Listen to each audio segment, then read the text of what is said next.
En octubre de 1907, numerosos depositantes se concentraron frente a las oficinas del Knickerbocker Trust, uno de los bancos más grandes de Nueva York.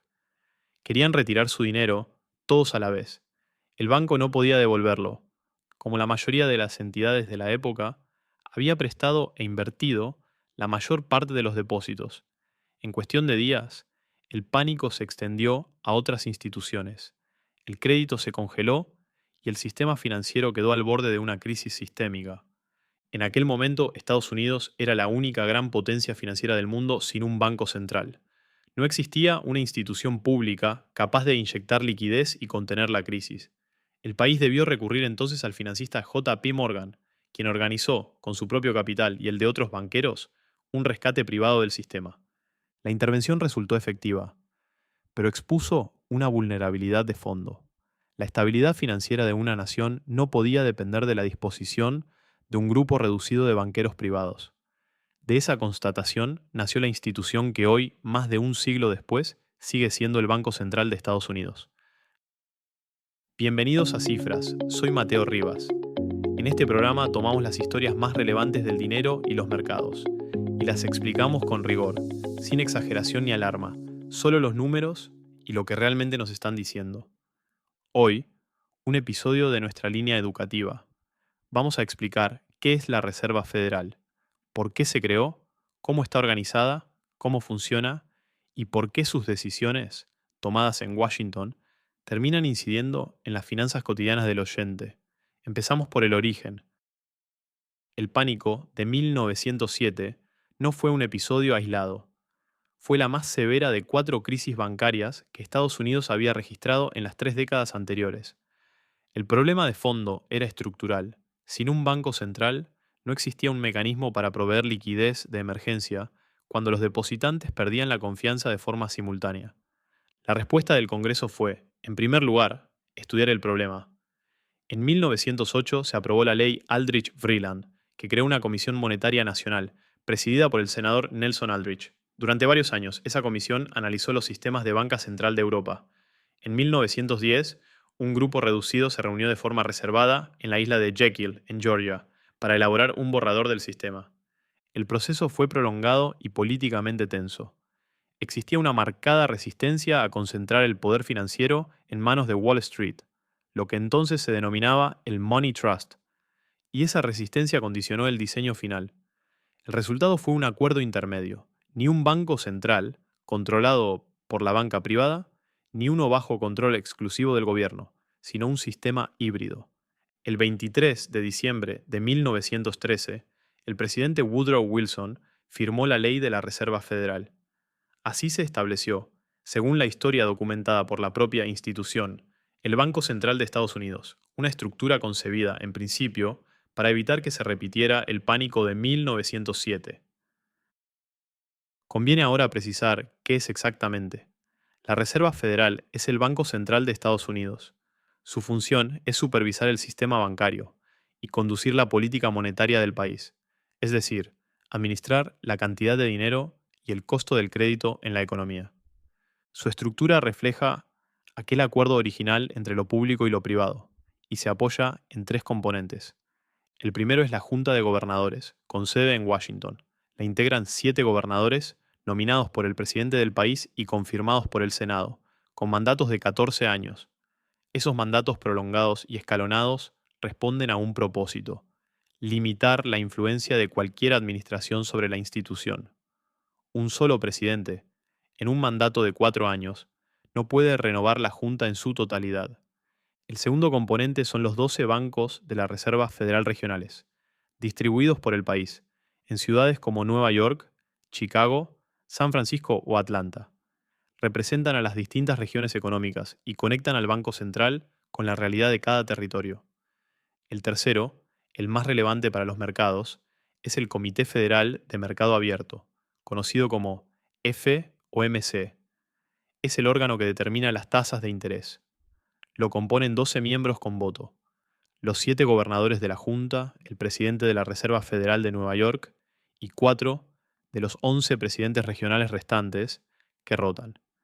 El presidente de la Reserva Federal preside este comité, pero, conviene subrayarlo, Su voto es uno de 12. No conduce la política monetaria en solitario.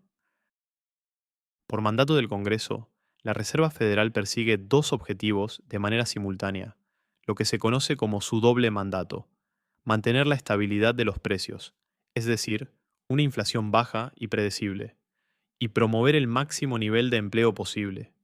Buena parte de la dificultad de su tarea reside ahí. En ocasiones, esos dos objetivos apuntan en direcciones opuestas.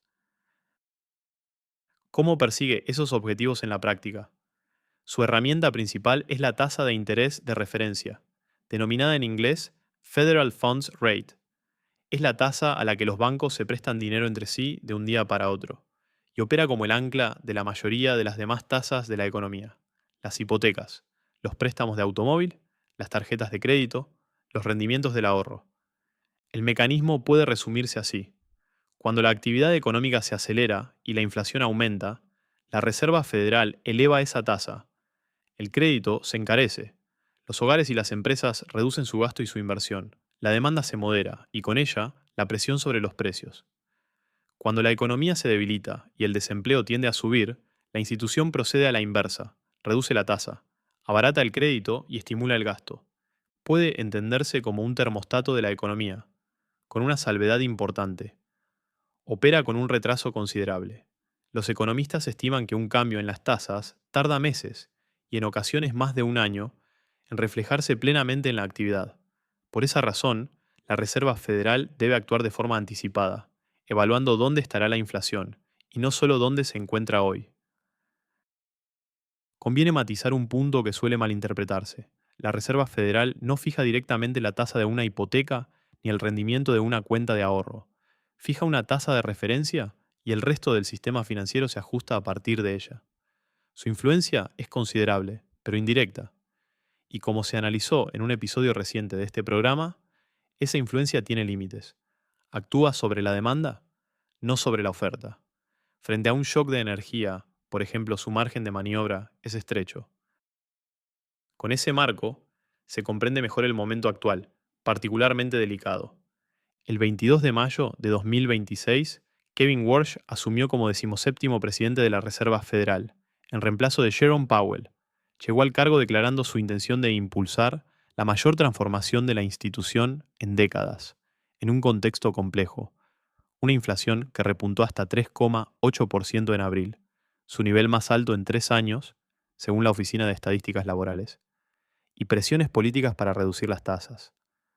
La tasa de referencia se ubica hoy entre 3,50 y 3,75%, un nivel que el comité ha mantenido sin cambios en sus últimas 3 reuniones. Y aquí aparece un dato que ilustra lo señalado antes sobre el funcionamiento del comité. En la reunión de abril, 4 de los 12 miembros con voto disintieron de la decisión. Según datos reportados por JP Morgan, fue la mayor división registrada en el comité desde 1992. Ese detalle confirma un punto central de este episodio: la Reserva Federal no es una sola voz, es un comité que delibera y en ocasiones discrepa sobre cuál es el equilibrio adecuado entre contener la inflación y preservar el empleo. La próxima cita tiene fecha definida. El comité se reúne los días 16 y 17 de junio, en la primera reunión bajo la conducción de Warsh. El mercado, según la herramienta FedWatch de la Bolsa Mercantil de Chicago, no anticipa un cambio de tasas en ese encuentro. No obstante, el lenguaje que emplee el nuevo presidente y el número de disensos ofrecerán señales sobre la orientación que tomará la institución en los próximos meses. Cerramos con 3 puntos prácticos. Primero, la Reserva Federal surgió de una crisis. Su razón de ser es servir de estabilizador del sistema financiero, de modo que la economía no dependa, como en 1907, del rescate de actores privados. Comprender ese origen ayuda a comprender su mandato. Segundo, no es una persona, sino un comité. El presidente de la Reserva Federal ejerce una influencia considerable, pero las tasas las determina un cuerpo de 12 miembros con voto, que pueden discrepar. Ante una decisión de la institución, conviene atender no solo al resultado, sino también a cuántos votaron en contra. Tercero, sus decisiones inciden en la economía del oyente, aunque de forma indirecta. La tasa de referencia no es la de una hipoteca, pero la condiciona. Seguir la trayectoria de esa tasa permite anticipar hacia dónde se moverá, con el tiempo, el costo del crédito. La Reserva Federal es, en el fondo, una respuesta institucional a una pregunta antigua. ¿Quién sostiene el sistema financiero cuando la confianza se quiebra? En 1907, esa respuesta dependió de la iniciativa privada. Desde 1913, la respuesta es un banco central, un comité con un doble mandato, una herramienta principal, la tasa de interés y límites concretos sobre lo que puede y no puede hacer. Conocer esa estructura no convierte al oyente en economista, pero le permite interpretar las decisiones de la institución más influyente de la economía con criterio propio, sin atribuirle ni más poder ni menos el que en efecto posee. Sin pánico, sin euforia. Solo los números. Soy Mateo. Esto fue Cifras. Mantén los ojos en los datos. Nos vemos la próxima.